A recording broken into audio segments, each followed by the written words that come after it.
Okay, so first up today is Landers. We're just gonna do a quick grocery run, nothing crazy. We're just checking a few essentials and picking up whatever we feel like we might need for the next couple of weeks. Honestly, we didn't really plan this with a very strict list or anything, so we'll just see what we end up grabbing. You like Delimundo, right? Ay, they have different flavors. This one is tapa, caldereta. Ba't ganon? Delimundo has different flavors.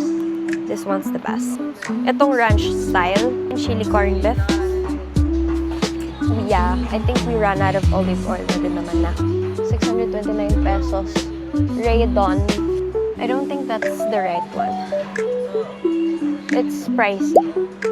Okay. I don't think we like Spam that much. Oh, yes! Oh, wait. Okay, also gonna get Otogi Gin Ramen Mild. Get this. I'm wearing... What is that? Oh, we're not gonna mention that. We're also gonna get steak, no? This one. Okay. These are the steak, guys. Magaganda yung cuts nila, no? Afternoon po. Opo. Ribeye, ma'am. Asan? Tsaka T-bone. Doon po sa mga Sa dulo po. We're gonna get this and we're gonna have them prepared for us. Okay po, thank you po. Thank you po, kuya. We're also gonna get this US sukiyaki. Instead of buying like yung set kanina na 1,000 plus, they gave us 2 cuts. Mas mura pa siya.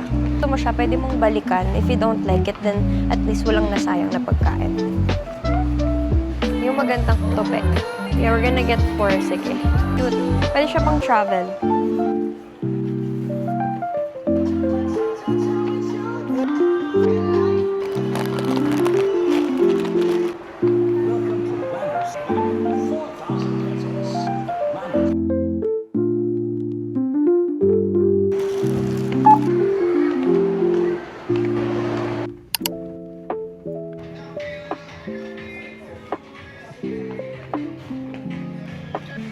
Help me choose this, or this. Eto, check natin sa may mirror. Eto. How about we get them both? How much is it? 2,490. Pili tayo. Hindi pa lugi ay natin. Try ko to. O, tsaka to. Okay. Alright. I told you, bagay mo yung ganito. Anong kulay? Ito, white. This one's for my girlfriend. Wala pa siyang nakikitang maayos for her, but ito na yung sa kanyang dalawa yung try on namin.